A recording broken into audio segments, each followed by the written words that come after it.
Okay, everyone. Signal out here in the middle of nowhere in Georgia.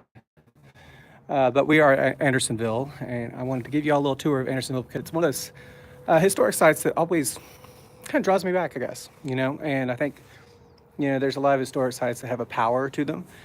And I think that this is definitely one of those places. I'm not exactly sure why I'm often drawn here, but when I first learned about Andersonville when I was like in middle school, I was, you know, uh, just really struck by the story. So I have been here many times. I brought students here in the past, and now I'm bringing you here. So I'm going to show you around, and there's a little bit of construction going on in some of the places, so just bear with that.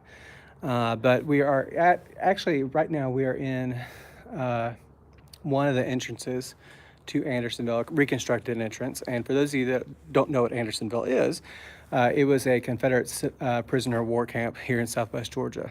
And it is probably the most well-known of the Civil War prison camps because there's a trial held about it. The commander of it was actually brought up on trial for war crimes and executed for it. But this place, and other Civil War prison camps were known for their just terrible conditions and brutality. And so Andersonville is also the location of the National Prisoner of War Museum. So, but this is a remarkable place. It's a sad place. And like I said earlier, it still has sort of a power to it, I think. But whenever prisoners came in, they had to come in through the entrance, of course. And whenever they were brought from the train depot, a short distance away from here, the first thing that they were confronted with was the stench, just the overwhelming smell of the place. And so they had no idea what they're going to be faced beyond the stockade fence here. And so we're actually in one of the entrances in kind of like the holding area. And this was where the prisoners of war, they would be given like a briefing about what life was going to be like and the rules, regulations.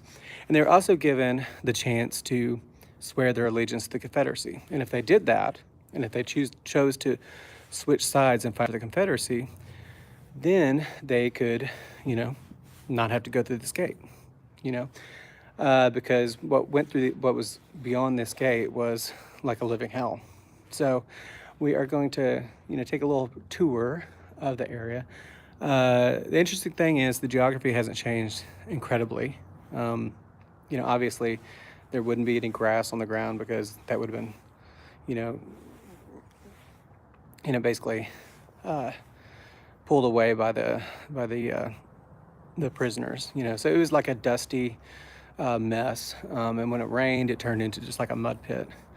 So, but there's still some of the geography that still stands. They've done some reconstructions around the area to kind of give you a sense of what prison life might have been like. So anyway, we're going to go up and check it out. So like I said, this is the main gate right here, and just beyond behind me, that is our first glimpse of what Andersonville would have been. Okay, so I'm going to switch it over here, kind of give you.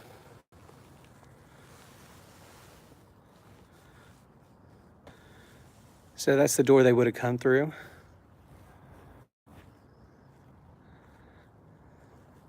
There are still some portions of Andersonville. If you go in the museum, you can actually see some, at least one of the original stockade posts.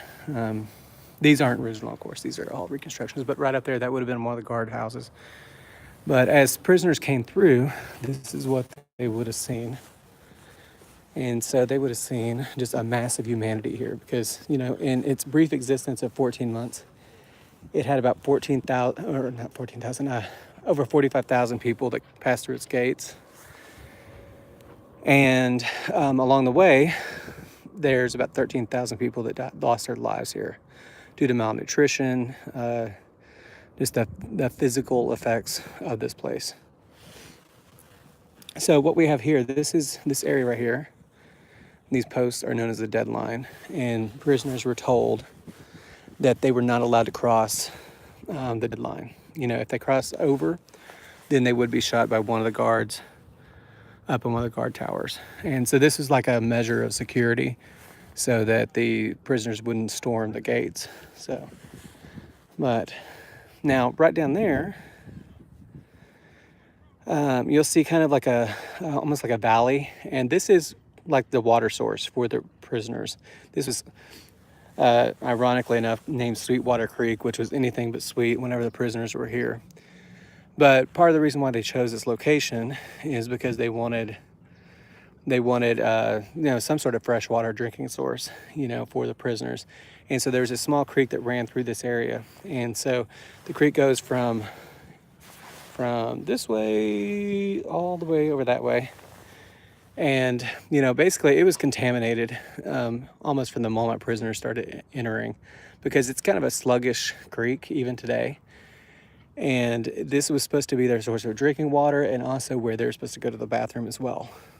So now the bake shop and everything else, they basically threw their refuse into the creek. So it was already contaminated before it even got to the prisoners. So as it entered the camp, it was already not in, good drinking water. Now way over there on the other side where that truck is, that is an area known as the sinks. And that was supposed to be where the prisoners would, go to the bathroom and do all those types of things. But as the months wore on, the entire area was just a sea of liquid filth right here. And you'll notice that it's pretty steep. And so you got to think, these guys were malnourished, they were very weak. So to get down there, it was going to be tough, and then to get back up, it was really tough too. So this whole area is basically uninhabitable. I mean, you couldn't really live here at all. But anyway, I am, I've had a good breakfast, and I'm definitely not malnourished. but you'll notice as I walk up this hill, I'm going to get really winded. And so I couldn't imagine what these guys had to go through in their weekend state to try to get down there to take care of business and also get fresh drinking water. They did try to dig wells as well. Some of the earlier prisoners were able to do that pretty successfully. But anyway, now the area directly across from us, that was the kind of original stockade. That was the original portion. And then they added this whole area as the months wore on. So this is sort of like phase 2. Now that little area right there, the little building, that is, unfortunately, they're working on it right now. We can't go down there, but that is known as Providence Spring. And so when if you've ever been in Georgia during the summer months, it can get brutally hot. Right now it's like brutally cold. My fingers, but anyway, it can get brutally hot in the summer months. And so they were desperate for good drinking water and really struggling. And there was this massive round of storms that came in during the summer months. And at one point there was a lightning bolt that just burst out of the sky and hit in that spot down there. Let me show you again. Hitting that spot right down there, and up from it guttering. And so it basically created this natural spring. And the prisoners were able to use that as a source of fresh drinking water. It probably saved like lives whenever it came up from the earth. So anyway, we're going to start kind of our trek up the hill because there's another reconstruction up here in the corner. And I'll turn around and show you the main gate again.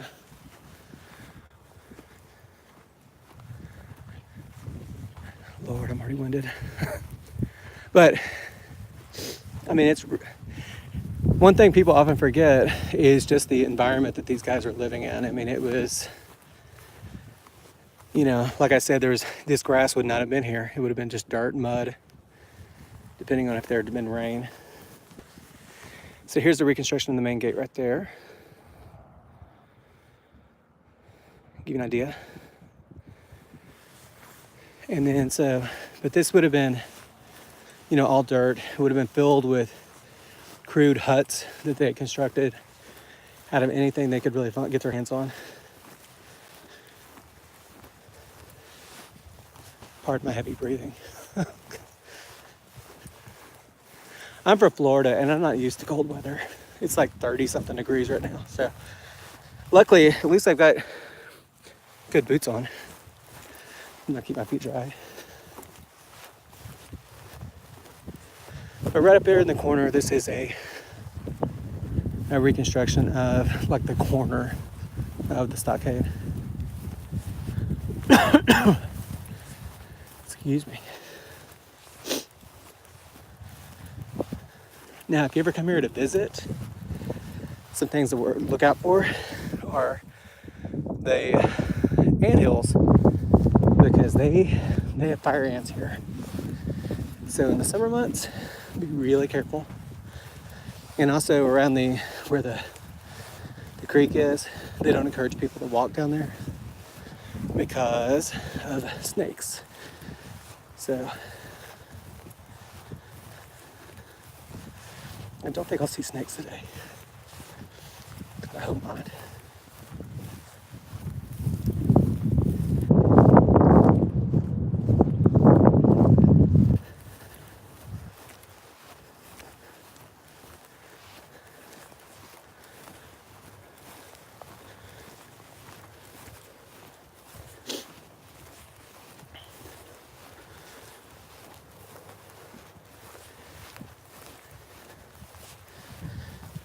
So, stop for a second, let you look. So this whole area would have been Andersonville. There's a road that goes around it now. Now, the area where we're headed, the north part, this is really significant because if you look at the very, very corner over there, up kind of where the road curves, that is where the headquarters would have been. This is the Star Fort, and then, but that's where a lot of the headquarters was, obviously, but this area here would have been the least supervised up in this area, you know, and so the prisoners felt they could get away with a little bit more up here. And so along the other corner, you'll see another, like the earthen remains of a fort as well. You'll see it more as we get to the other side, but these are the original earthen works.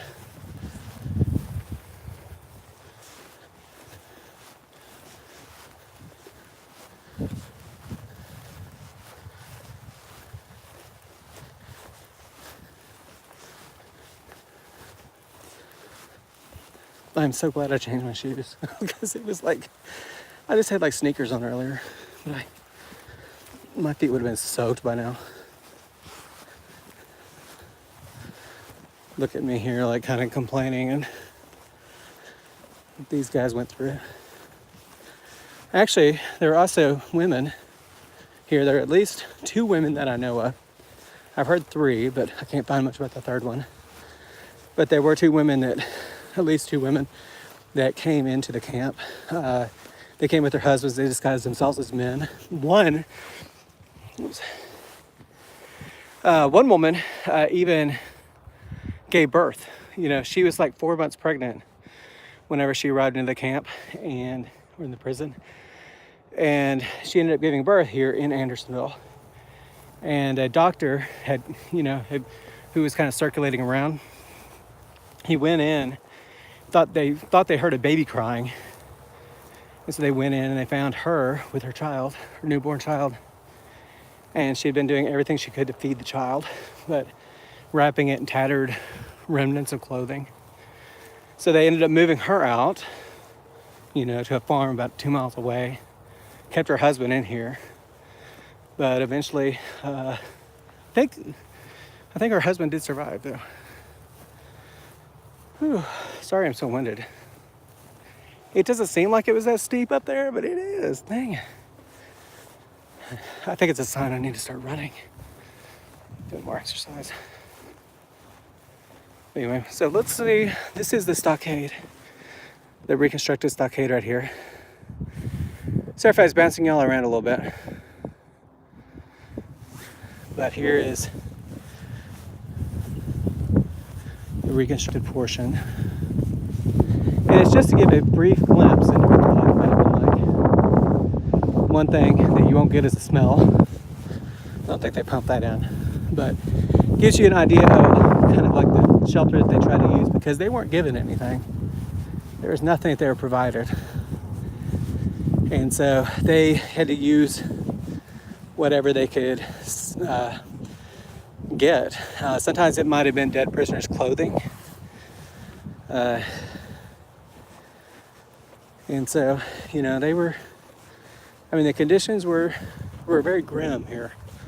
And so they were doing everything they could to protect themselves from the elements. Like in the summertime, obviously it's an open air prison. And so with the sun beating down on you, especially in the summer months, it had to have been just absolutely brutal. One thing I've never really thought about until really right now was about summer, or not summer, but winter. Because usually I'm up here in the summertime when it's warmer weather, and I always think, oh gosh, how miserable could that be? But, I've got like a coat on, and I've got, comfortable shoes, waterproof shoes and all that. And they didn't have anything. They would have been walking around, tattered clothing on at this point. So, yeah.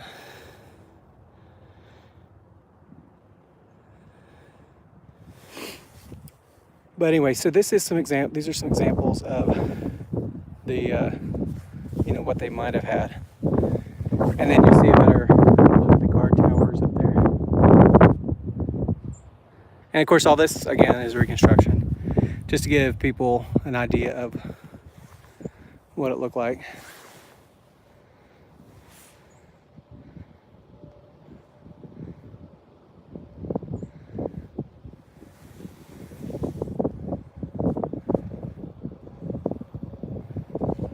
So they do a lot of living history programs here, especially in the spring months.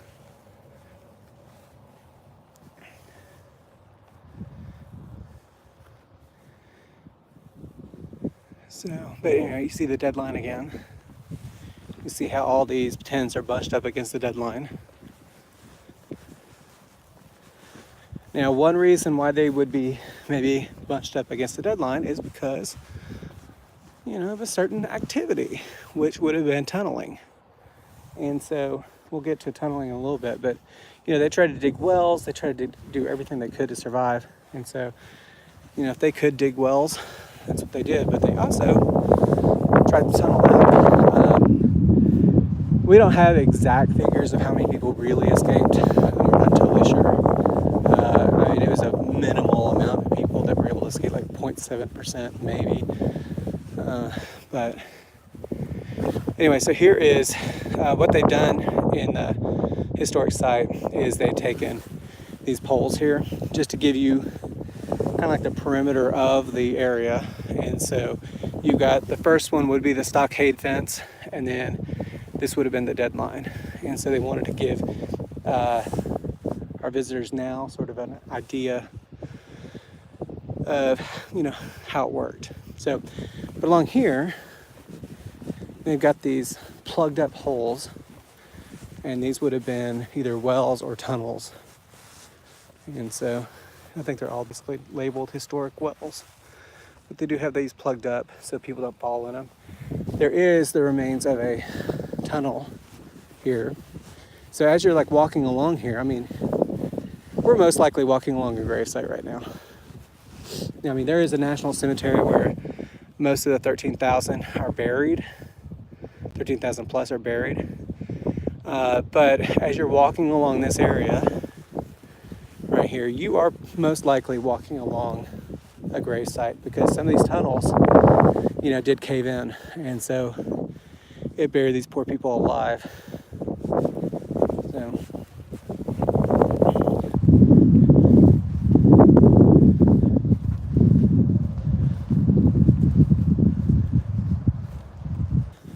So let's go show you a tunnel.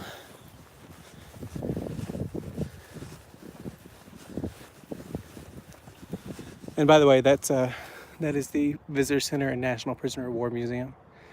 And then on either side, these are the earthworks that are left from the time period, from the Civil War, where these were forts that were protecting the camp, and you'll notice the cannons are faced outward to prevent any northern troops from coming in and conducting a rescue mission, which didn't happen because, I mean, honestly, we're out in the middle of nowhere.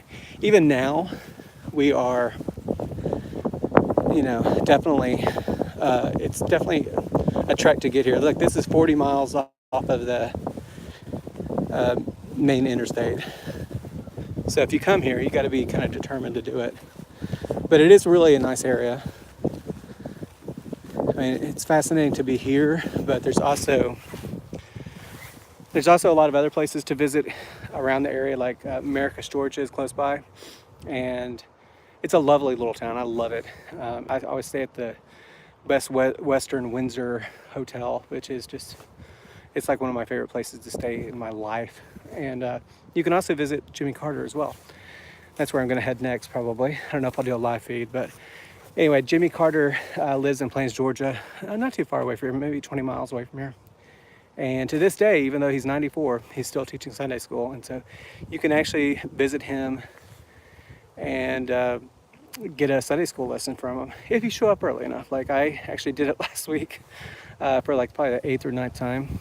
And it was the first time I didn't actually get in the main sanctuary. It's a little tiny church, but they we had an overflow crowd, so I was sort of like stuck in the annex, which kind of stunk. But he came out and he visited with us and talked with us. So, but anyway, those, if you ever do come to the area, there's plenty of stuff to do here. They also, in Americus, they also have the headquarters for the Habitat for Humanity, and so they do a nice little program there. So anyway, it's well worth a pass through if you ever decide to do it. But anyway, let's get back to Andersonville. So let me show you some of the reconstructed tunnels, or the tunnel. There's another plugged up area. Pardon me if I'm sniffling. Like I said, it's cold out here.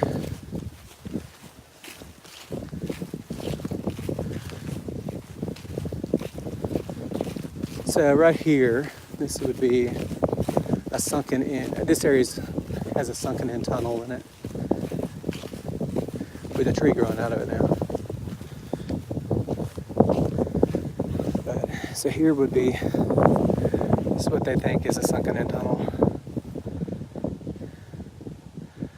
It's still here after all this time.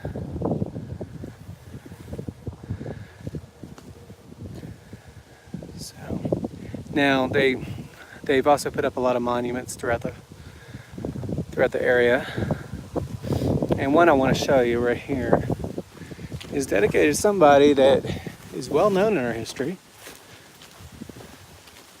We'll get closer and see if you can figure out who it's to.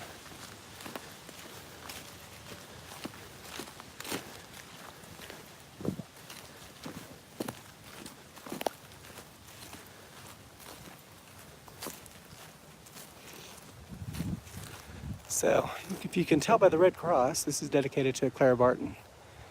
And she was the founder of the Red Cross. And the reason why she's got a monument here is because in the aftermath of the war, she wanted to make sure that the soldiers were recognized. Those that died here, those that suffered here, that they were recognized. And so she and another man, Dorrance Atwater, who kept records here at Andersonville of the deaths. He made a second version of it. And so he actually had marked where each soldier was buried. And so with the National Cemetery, she and Atwater got together, and they were responsible for making sure that the cemetery was done properly, that it wasn't just trench graves like they had been. But if you go to the cemetery, which I'm not going to go to on this little journey, but you will see that they are all like bunched up right together because they were thrown in side by side. But they were, some of them of course are unknown, but anyway. But anyway, that's dedicated to Clara Barton, who you all will probably remember from your history classes. And so, that's basically it, everybody.